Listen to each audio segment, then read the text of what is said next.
അപ്പോൾ ചിലപ്പോഴ് ഈ സമയത്ത് ഞാൻ മെഡിക്കൽ റിജക്റ്റ് ആകും. പക്ഷെ എനിക്ക് നിന്നൊരു കാര്യം പറയാനുണ്ട്.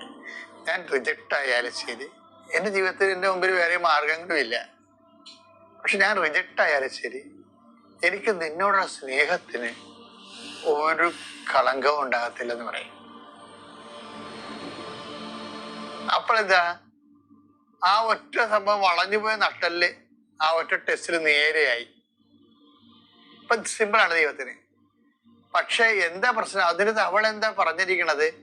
അവൾ അതിൻ്റെ അകത്ത് ആ പ്രേയറിൻ്റെ അകത്ത് ഒരു സത്യസന്ധത സാധാരണ ആൾക്കാർക്ക് കിട്ടാത്തൊരു സാധനമാണ്.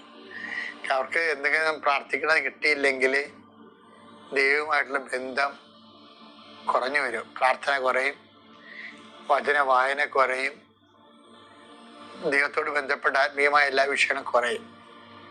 അപ്പൊ ഇവളത് നേരത്തെ മുൻകൂർ ജ്ഞാനപരം ഉള്ളത് കൊണ്ട് അവൾ മനസ്സിലാക്കി, കർത്താവ് എനിക്കതിന് കുഴപ്പമുണ്ടെങ്കിലും അത് എൻ്റെ കുഴപ്പം മാത്രമായിരിക്കും, അത് ഞാൻ നിന്നെ കുറ്റം പറയത്തില്ല. പക്ഷെ എനിക്ക് നിന്റെ സ്നേഹത്തിന് ഒരു കുറവ് സംഭവിക്കത്തില്ല. ഉടമ്പടി ഇപ്പൊ വളർന്ന് മനുഷ്യരെ ശരിക്കും വളർന്ന വലിയ ആൾക്കാരെ ഉടമ്പടിയിലൂടെ ഉടമ്പടി സംഭാവന ചെയ്യുന്നുണ്ട്. ഈ